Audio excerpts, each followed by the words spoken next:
안녕하세요. 오늘은 예고한 대로 사업 목적에 맞게 땅을 고르는 방법을 알아보겠다고 했습니다.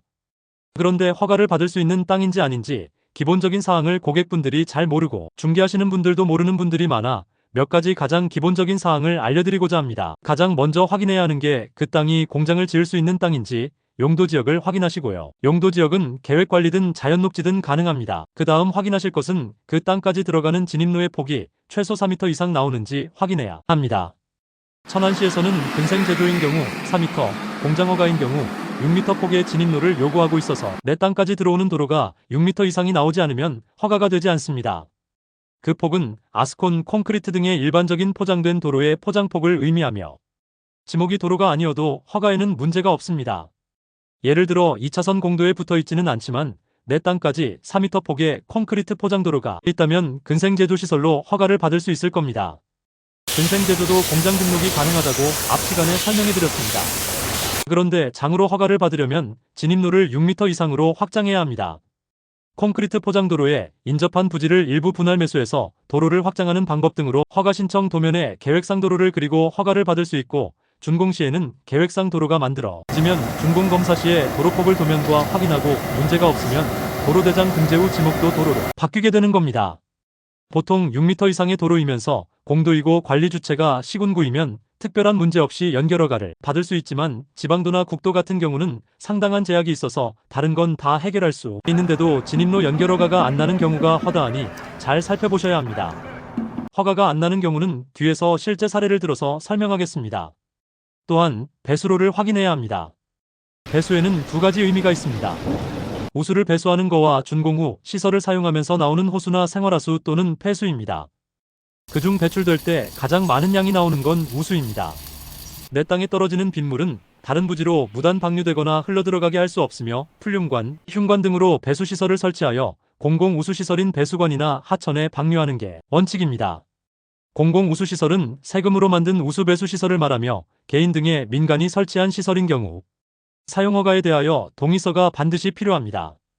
오수나 생활하수는 부지 연결도로에 공공오수관이 있으면 거기에 연결허가를 받으면 되지만 없으면 지역에 따라 많은 돈을 들여 내 부지의 오수관을 멀리까지 끌고 가거나 일반적인 정화조 설치 후 상등수를 방류할 수도 있고, 수도법에 저촉되는 지역은 오수처리 시설을 설치해도 허가가 불가능한 경우도 있으니 이를 반드시 확인해야 합니다. 결론적으로 진입로와 배수로 이 두 가지는 반드시 확인해야 합니다. 얼마 전 어떤 분이 찾아와서 질문한 내용을 토대로 알려드립니다. 그분은 급매로 가격이 저렴하게 나온 2차선 지방도에 붙은 계획관리인 땅을 공장을 짓기 위해 매입했다고 했습니다. 도로에 붙은 계획관리를 주변 시세보다 싸게 샀다는 기쁨도 잠시뿐이었고, 허가가 안 난다는 청천벽력 같은 결과를 받아들고 방법이 없겠냐고 도움을 요청하였습니다. 분명히 진입로도 폭도 문제없고 배수시설 연결도 문제없는데 허가가 불가능하다고 도와달라고 해서 그 땅을 살펴보니 그 땅이 허가가 안 나는 두 가지 이유를 확인 못하시고 매수하셨기 때문입니다. 첫 번째, 그 땅은 지방도에 붙어 있고 다른 진입로는 없어서 해당 부지에 진입하려면 반드시 지방도를 통해서 들어와야 하고, 그 지방도로에 내 땅을 연결하는 승인을 받으려면 연결허가권을 가지고 있는 충남 종합건설사업소에 연결허가를 받아야 합니다. 도로의 연결허가를 받을 때의 허가권은 그 도로의 관리 주체에 따라 달라집니다. 시군구 및 리도는 해당 시청, 지방도는 각 지방종건소, 국도는 국도유지관리사무소입니다. 공장을 짓기 위해 가장 먼저 하는 개발행위를 받을 때 관할 행정관청에서 각 도로의 관리 주체의 관련 사항을 공문으로 보내고 공식적인 답변을 받아 처리하는 겁니다. 지방도나 국도에 연결허가를 받을 때 일정 규모 길이의 가속 및 감속 차로를 설치해야 하는데 해당 부지는 인접한 교차로와 교량 때문에 정해진 가감속 차로의 길이가 나오지 않는다는 걸 모르고 매수하셨고요. 또 하나의 문제는 그 땅이 계획관리가 맞지만 성장관리계획구역으로 지정되어 있지 않아 생산시설, 즉 공장이나 근생제조시설 자체가 허가가 안 된다는 걸 모르고 매수했다는 겁니다. 그분에게 제가 드린 조언은 이렇습니다. 지방도를 통해서 그 땅으로 진입허가를 받는 개발행위는 불가능하고, 다른 길을 이용하여 지방도에서 직접 들어오지 않고 사도를 개설해서 들어올 수는 있지만 성장관리계획구역으로 지정되지 않아 공장허가는 불가능하므로 창고나 제조업을 하지 않는 소매점, 사무소, 연구소 등의 근생시설만 가능합니다. 그래도 하실 거면 하시는데 원래 사업 목적에 안 맞으니 손해보더라도 빨리 그 땅을 처분하시던가 아니면 먼 후일을 기약하던가 선택해야 한다고 했습니다. 자, 그럼 낭패를 당하지 않고 부동산 중개하시는 분들도 잘 모르는 이런 허가적인 사항이나 기술적인 사항은 어디서 알아봐야 할까요? 다 아실 수는 없지만 기본적으로 확인할 수 있는 것을 알려드리겠습니다. 먼저 땅을 사시는 분들이 사전에 알아보실 수 있는 사항들은 다음과 같습니다. 먼저 토지이음이라는 사이트를 들어갑니다.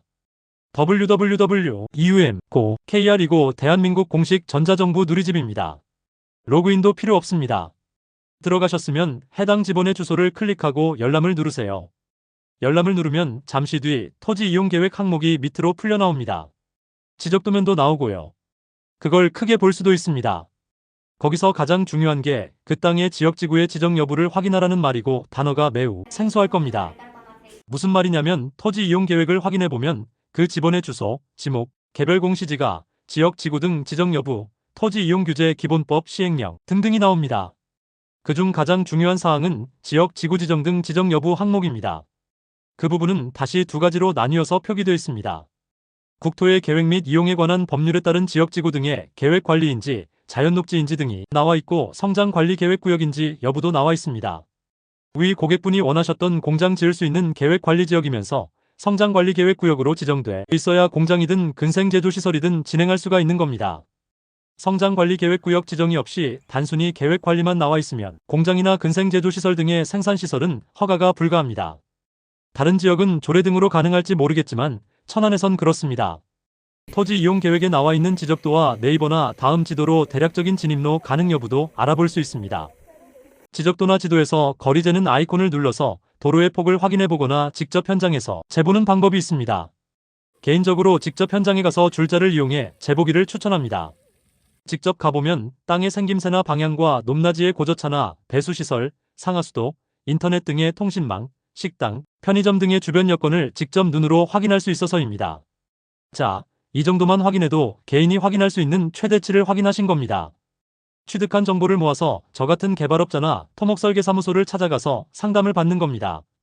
일의 순서는 부동산이나 지인의 추천으로 소개받은 땅에 대해 토지 이용 계획 확인하기, 계획관리와 성장관리계획구역 확인이 끝났으면 현장 가서 공도에 붙었는지, 진입로 폭은 얼마나 되고 가까운 배수로는 어떤 게 있는지 확인하기입니다. 그러고 나서 상담받기입니다. 상담 결과 문제없다고 판단되면 부동산 중개사무소를 가서 계약을 진행하시는데 반드시 넣어야 하는 문구가 있습니다. 중개사가 토지매매 계약서를 작성할 때 계약일, 계약금, 잔금일 등은 확인하시면 되고요. 특약의 사항의 아래 문구를 꼭 넣어달라고 말하세요. 본 계약은 개발행위 및 공장 건축을 위한 계약이며 인허가가 불가한 경우에 본 계약은 무효가 되며 계약 상호간에 지급된 금전은 돌려주어야 한다는 내용입니다. 공장을 짓기 위해 땅을 산 것이므로 허가가 나지 않는다면 필요 없는 땅입니다. 공장이나 근생제조시설로 허가가 나지 않는다면 그 땅의 가치는 현저히 떨어지며 요즘같이 어려운 시기에 내가 공장 지으려고 산 거지 거기다 창고나 소매점 같은 엉뚱한 시설을 지으려고 산 게 아니므로 그냥 돈 버리는 일입니다. 다음 시간에는 역시나 기초적인 지식 하나 더 알려드립니다.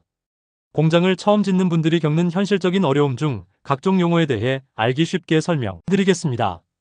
이를테면 행위를 할 때의 행위, 개발행위, 토목허가, 토목설계, 건축허가 등등 실제로 처음부터 맞닥뜨리는 어려운 용어부터 알기 쉽게 풀어드립니다. 오늘도 애쓰시는 대표님들을 응원합니다.